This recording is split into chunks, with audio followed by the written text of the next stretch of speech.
the bulky question of this session.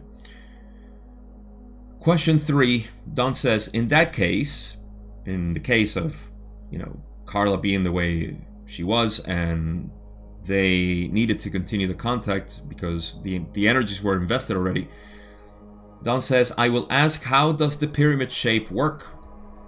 And so Ra goes to say, we are assuming that you wish to know the principle of the shapes, angles, and intersections of the pyramid at what you called Giza. In reality, the pyramid shape does no work. It does not work. It is an arrangement for the centralization as well as the diffraction of the spiraling upward light energy as it is being used by the mind-body-spirit complex.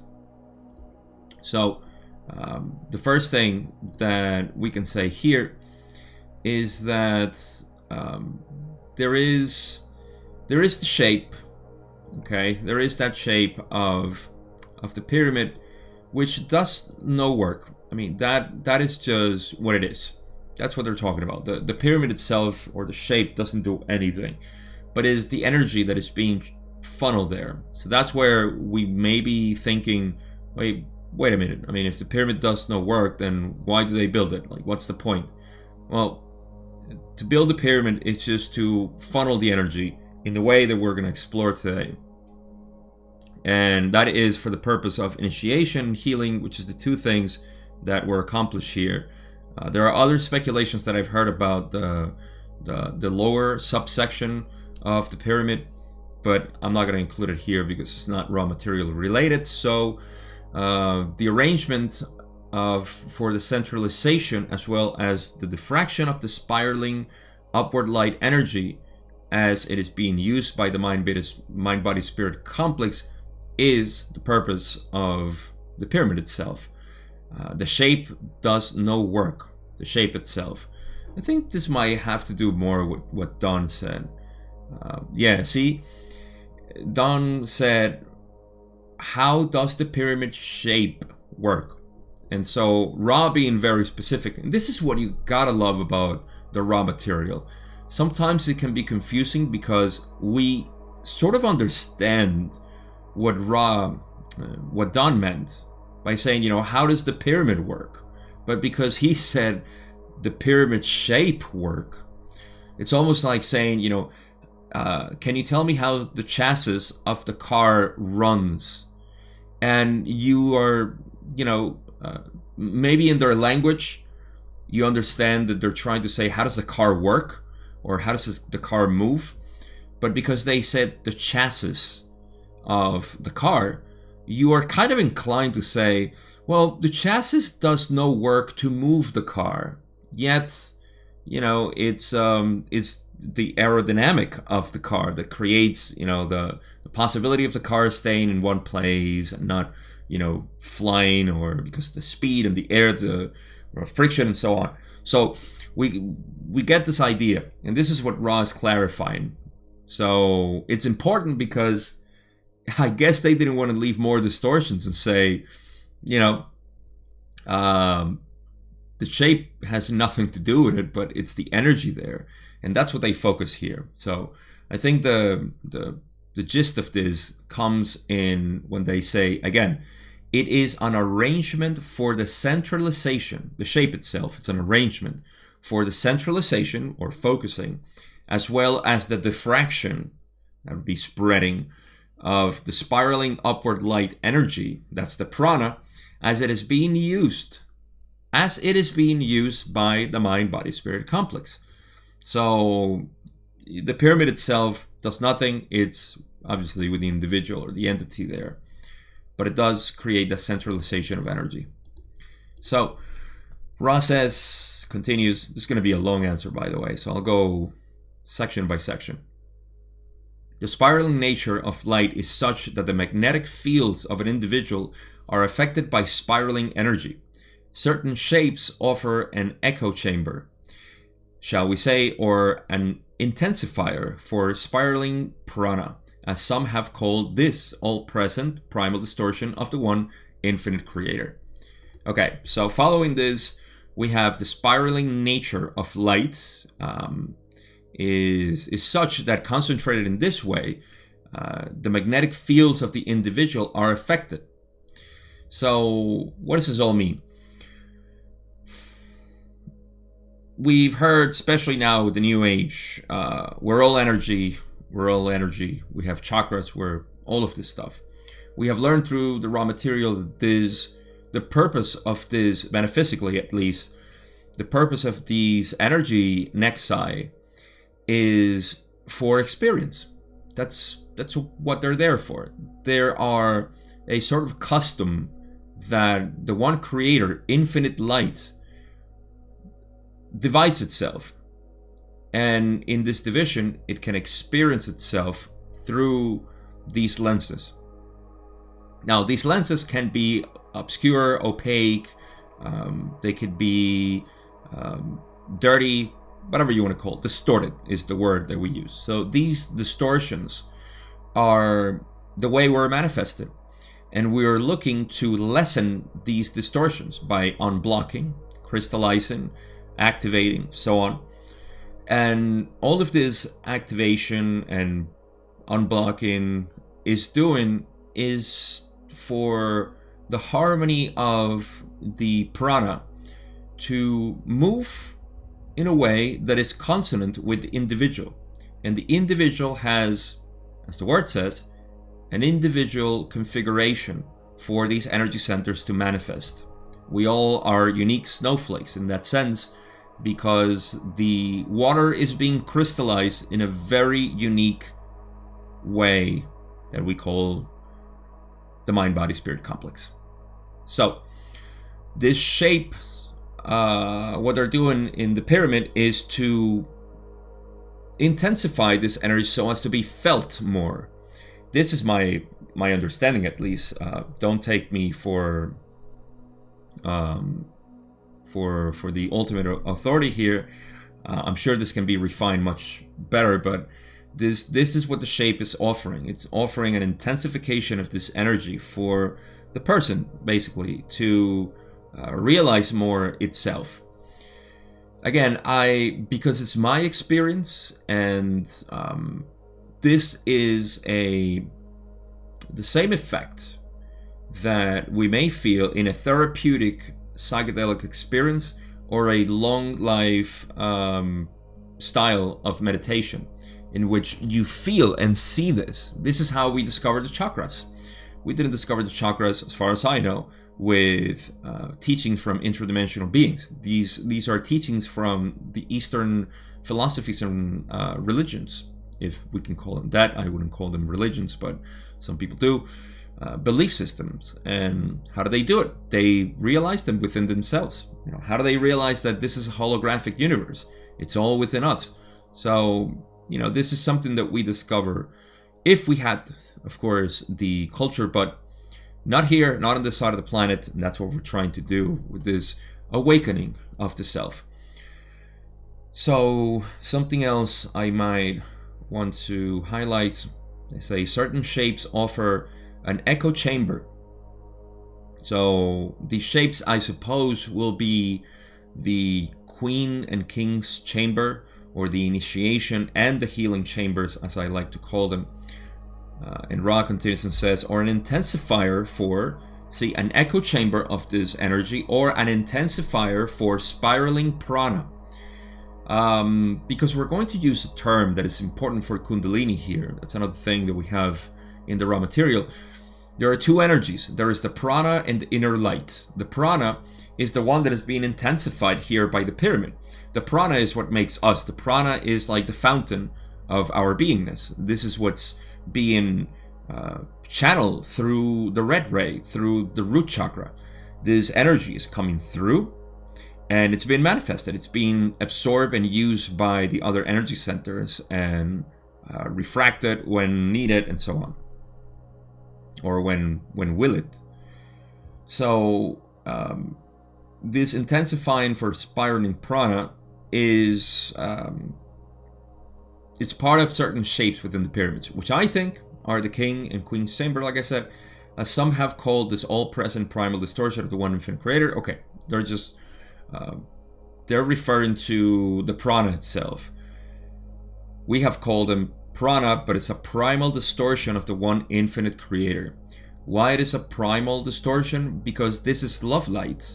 This is the manifestation of the creation.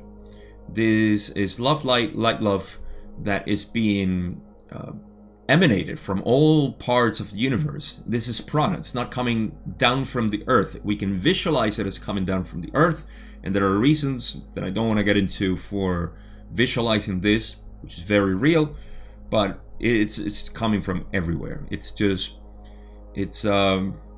like a living respiratory system of the universe, which is constant. It's just flowing. That is the first primal distortion of the one infinite creator. So Ra says and continues, if the intent is to intensify the necessity for the entity's own will to call forth the inner light in order to match the intensification of the spiraling light energy, the entity will be placed in what you have called the Queen's Chamber position in this particular shaped object. This is the initiatory place and is the place of resurrection. I just realized that I never moved to the slide. Believe me, it's there. Alright, mistakes happen. So let me fix this for the next slide at least. This one, because of last session, part 2, the last part of session 55, we can understand a lot more. Now, what is Ra saying here? Let's go phrase by phrase, which is a long one. They say, if the intent is to intensify the necessity for the entity's own will. This means if the necessity for the individual is to intensify the entity's own will to call forth the inner light. Here's where we get into kind of very distinct definition of one thing, which is the will and inner light. The inner light follows the will.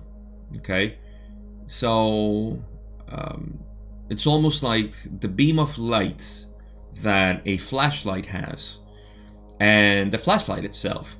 So they're both one and the same, but you use it for illuminating those parts that you want. So the will could be the focusing of the light, and the inner light would be literally the inner part of the flashlight, the inner light. But you see, they both work together, otherwise they don't. So they are together.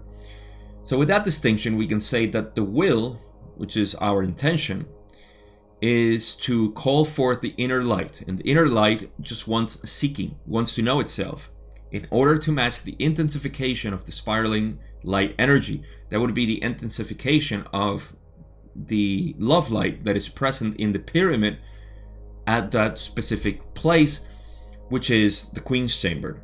So if the intent is to, in essence, direct our will towards seeking, then the entity would be placed in the Queen's Chamber position in this particular shaped object. I don't know if they're referring to the object of the chamber itself.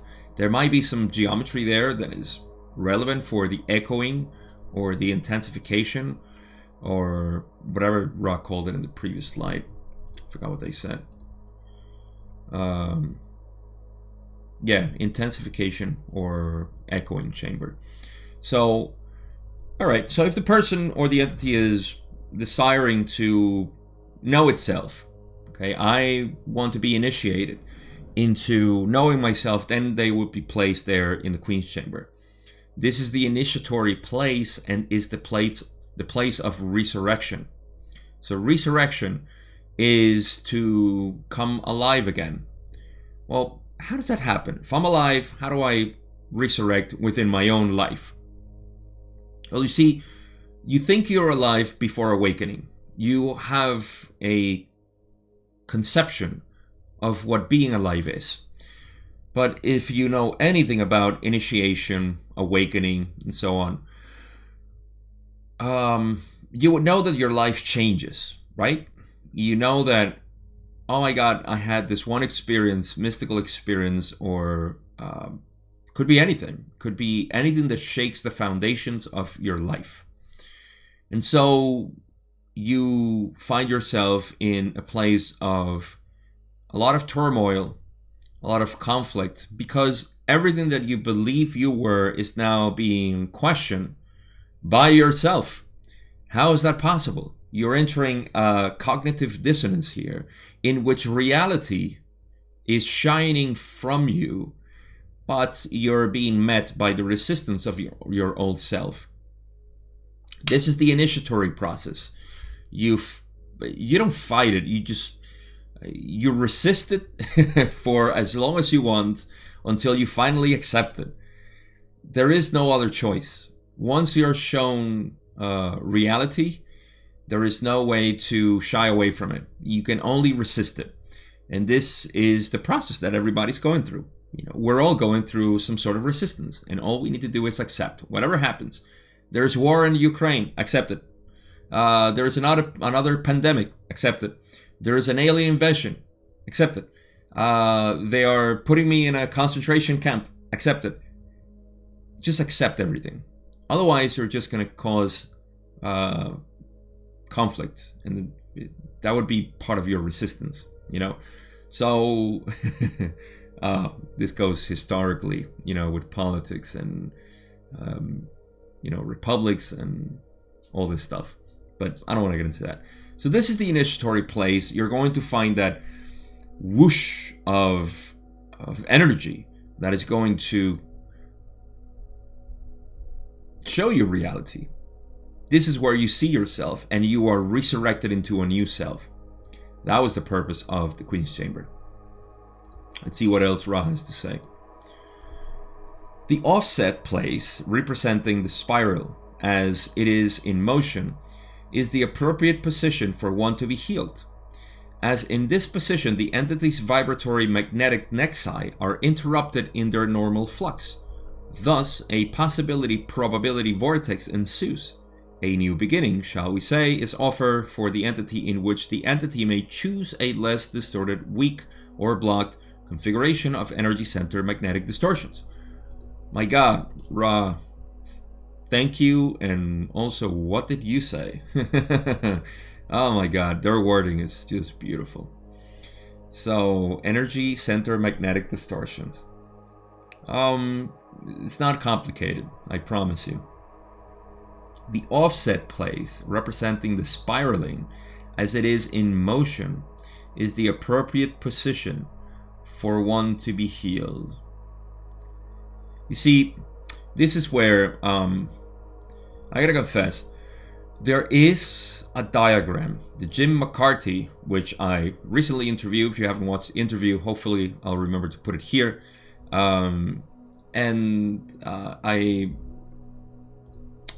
Jim McCarthy did this diagram, which I for the life of me, I can't find online.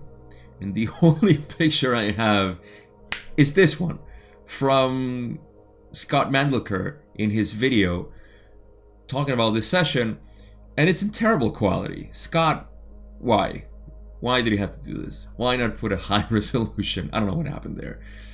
I would love to read what it says there, but I can't. And listen, if you can find it, please let me know in the comments, because I would love to have this diagram that Jim McCarthy did, but I can't find it. And so what I could salvage, I did in this image, but you can also see it in the one that I have from Scott. But in this image, you can see that there is the spiraling, which is resembling the DNA, not coincidental, of course, but this spiraling energy that Jim kind of recorded here, you can see how the concentration is in the Queen's Chamber. That's what the Q is for. So the concentration, there is a huge concentration there of energy. And then there is the offset place, which Ra is mentioning here, I think. I hope I'm not wrong, because that's the healing place.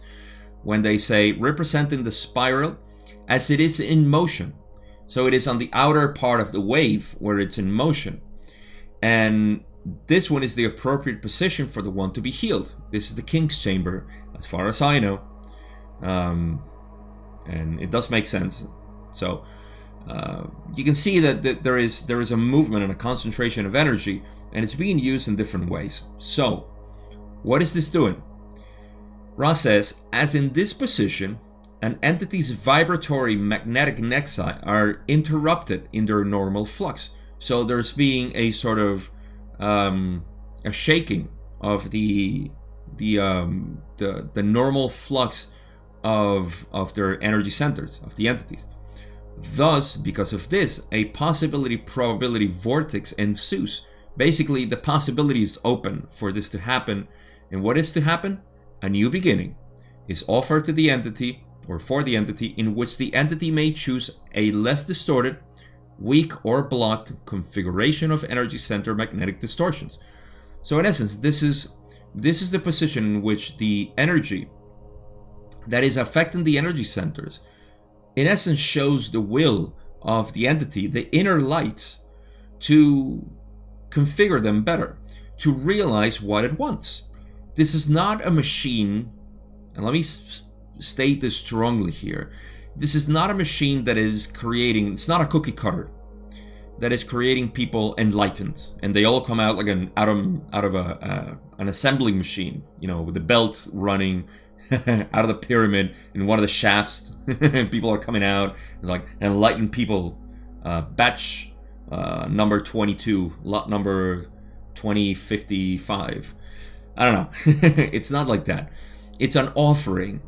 See, it's an offering of a new beginning, which is again accepted by the entity, shown their distortions. That's what's happening here. Okay, you wanted to see the divine, you wanted to see the God in yourself, go to the Queen's Chamber. Boom, your will is directed now. Now you go to the healing, in which you see your energy centers to see, okay, this is the configuration that I want because it's my free will to decide this. We are doing all of this right now too. This is not something that's being done, like I said, in a machinery of the pyramid. Pyramid is not even working anymore, according to Ra. So what I want to stress here is that this is simply an offering for a new configuration. Like Ra said, the entity may choose a less distorted configuration, or a less weak or less blocked. That's why they have the comments there of energy center magnetic distortions.